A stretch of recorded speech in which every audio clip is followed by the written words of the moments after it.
Now, pause the video for a moment and try drawing an example drawing using the features you learned today on a blank drawing.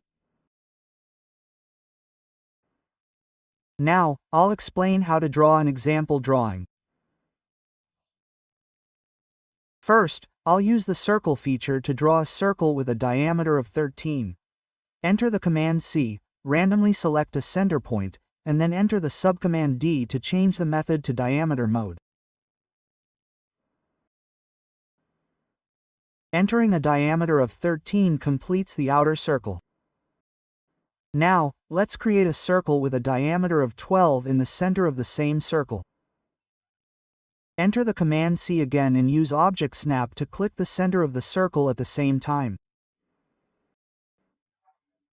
Enter the subcommand D and then enter C to create a slightly smaller circle. Now, we'll use the hatch command we learned today to fill in the space between the two circles. Enter the command H to execute the hatch command, and click the arrow in the pattern to find a solid pattern.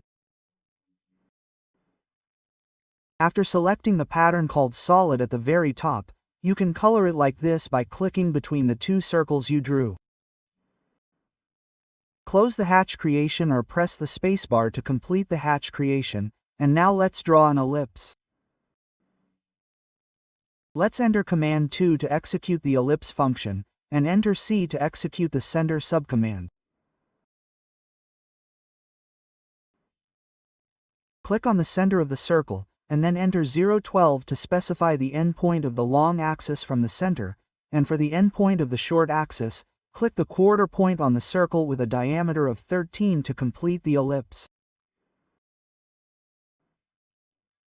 In today's lecture, I didn't explain the center subcommand of the ellipse, but in fact, you can draw a line with a length of 12 up and down from the center of the circle, and then draw it as we learned today with the ellipse command.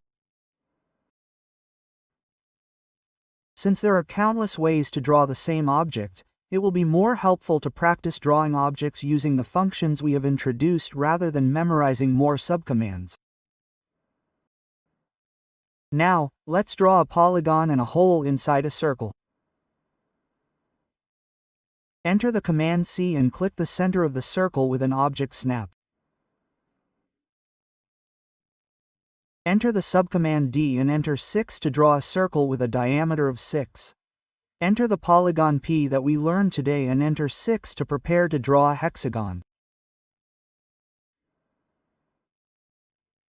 Click the center of the circle we just created and then enter C to set it to the last time. Now, if you click the upper quadrant of the circle you just created, you can create a hexagon as shown in the example picture. After selecting the circle you just created, enter command 2 to delete it, and finally, let's draw an arc at the top. Let's execute the arc function by entering command A and click the upper right corner point of the hexagon as the starting point.